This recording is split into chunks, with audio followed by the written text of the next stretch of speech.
What's going on? It's Friday, November 17th, and we are in week 11 of the NFL. It is the end of the week, so this is a time where I usually like to start building my lineups.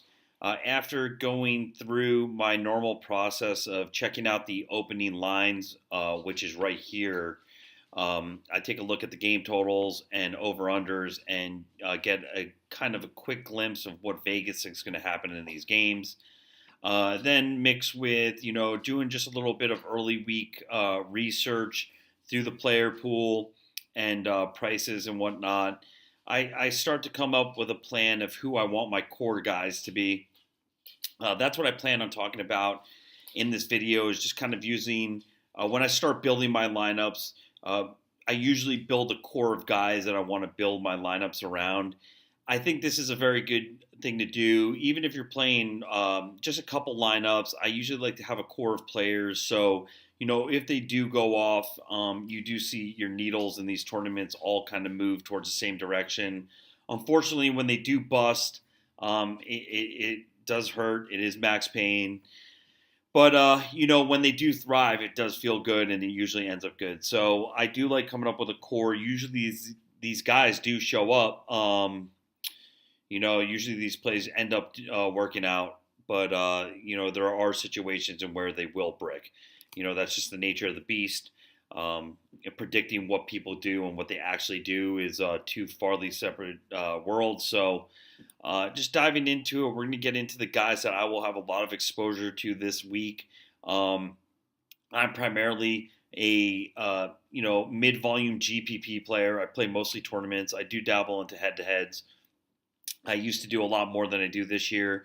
It's probably the smart thing to do. It's just that, I'm just more. I'm not doing this to grind it out. I play for fun, and I'm shooting for a top score. I love firing these millionaire makers, even though you don't get good return on your investment unless obviously you win. It's just too fun for me, so I stay firing these things. Love them. I'll be in the other tournaments as well, but you'll always find me putting any lineup that I have in another tournament is in this millionaire maker. You'll take a look at the payouts. Obviously, you have to differentiate your lineup to win $1 million. It's only a $20 buy-in. So if you look at the payouts here, first is $1 million. Second is 100,000. So the first thing that you need to know if you're playing these type of tournaments, you have to be able to have a quick memory and be ready to play for $900,000 really quickly. It could be, you could be 7 o'clock at night and you're looking at your DK and you could be up there. Be ready to sweat this 900K in equity out. It's going to be, I'm ready for it, man. I'm ready to embrace the fun. I hope to be there one time. We have had a few top 20 sweats. Those are really fun too. As you can see, 20th only pays $3,000. Now, $3,000 for a $20 buy-in is great. But when you're 20th in the millionaire maker, I assure you, you're looking at this $1 million top prize. So for the small guys like us that don't max enter these things or even put 50, 100 lineups in, it's nice to have a sweat. We had one a few weeks ago. So this is what we play for sure. But we will go into my core guys. If you looked at my last video, I'm really going to be high on Derek Carr. I think this is a spot where he's going to end up throwing the ball a lot, chasing Tom Brady and the Pats. His defense is really, really bad, gives up a ton of points, and Brady's going to come into this thing prepared. New England Patriots stayed at altitude in Colorado Springs throughout the entire week, so they are ready to play this game in Mexico in the altitude. I believe it's 8,000 feet plus. So if it comes down to preparation, Tom Brady's always the most prepared. And Derek Carr's a professional as well. I think they will be able to keep this game close, and they'll have to keep their pedal to the metal to do so. So I think Carr's going to throw a lot here, 40, 50 times, and he will be a major part of my core 6 guys this week. The next up is a guy I've been on all year. Love this guy. The New Orleans Saints love this guy, Alvin Kamara. Alvin Kamara is 7,500 at home, heavy home favorites. He is splitting time with Mark Ingram, but it proves to be a successful share in the backfield. Really surprised with New Orleans.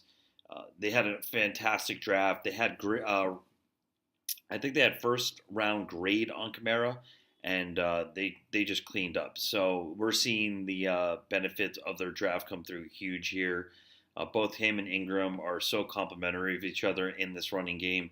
Takes a lot of pressure off Drew Brees, and I think that's going to lead to Drew Brees airing a game out here really soon.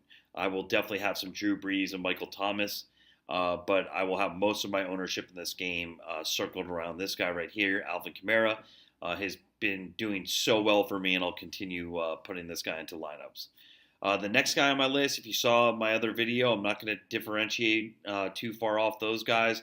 Tyreek Hill, 7,100, primed to have a huge game here. New York Giants shipping it in.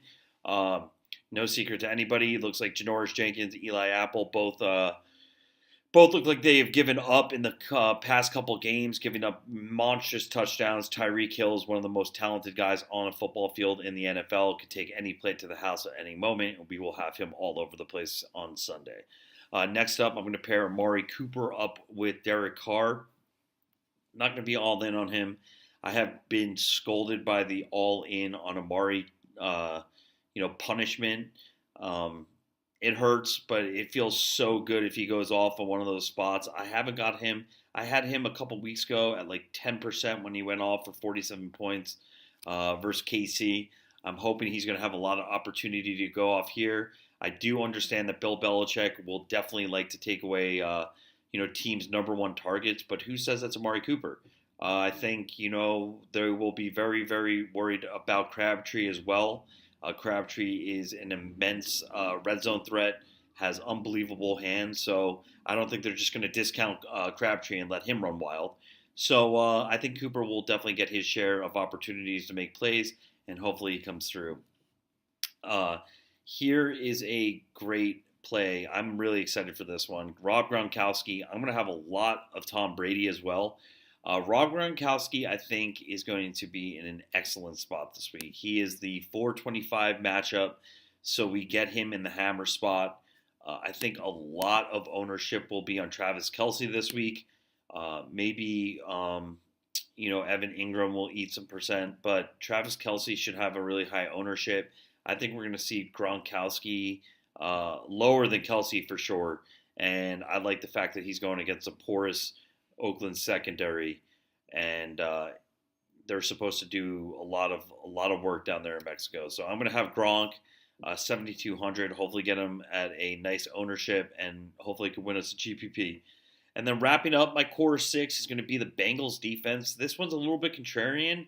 I expect a lot of ownership to be on the Chargers defense at the same price, going against Nathan Peterman, a rookie quarterback. Not a lot of passing weapons over here. Chargers do have two nice cornerbacks and two nice edge rushers. So I'm going to go against the grain there. I'm going to go to Cincinnati on the road at Denver versus Brock. I mean, just not a believer in Brock. He moved the ball decently well last week, but seems to let the ball sail. Don't think that Denver's doing anything to kind of concern me offensively.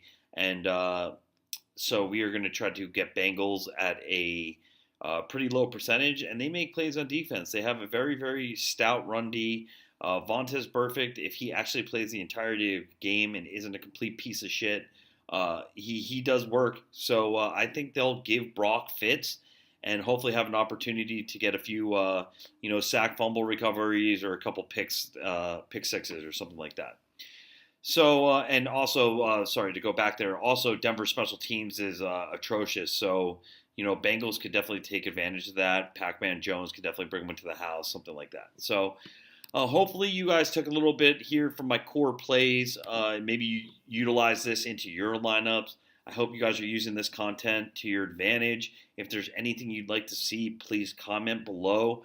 I'm really enjoying making these videos. I'm really new to it, so any comments that you guys have, I'll definitely use to my benefit. And good luck to you guys moving forward. Hope you guys crush it this week 11.